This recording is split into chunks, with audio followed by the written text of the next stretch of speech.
არასაპარლამენტო ოპოზიციის წარმომადგენელმა ახალი მემარჯვენეების ერთ-ერთმა ლიდერმა მამუკა კაციტაძემ საინფორმაციო ანალიტიკურ პორტალ კვირას პრეს-კლუბში საარჩევნო სისტემის შეცვლის მოთხოვნით 11 არასაპარლამენტო სუბიექტის მიერ შედგენილ მემორანდუმზე ისაუბრა. კაციტაძის განცხადებით, მომავალ არჩევნებზე დამატებითი კითხვების მოსახსნელად საარჩევნო სისტემა უნდა შეიცვალოს. არასაპარლამენტო ოპოზიციის წარმომადგენლები საპარლამენტო ოპოზიციასთან, ექსპერტებთან და არასამთავრობო ორგანიზაციებთან ერთად ხელისუფლებას აღნიშნულ საკითხზე დიალოგს და საერთო დოკუმენტზე შეჯერებას თხოვენ.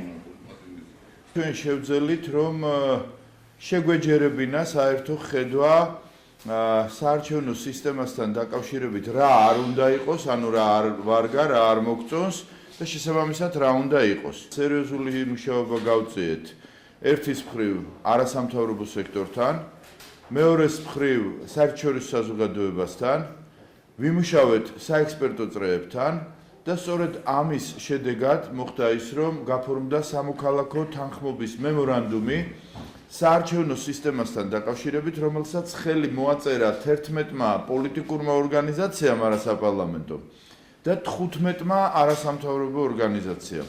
ცნობილმაც, შედარებით ნაკლებად ცნობილმაც, მაგრამ ყველა მათ, ვინც მუშაობენ საარჩევნო სისტემებზე.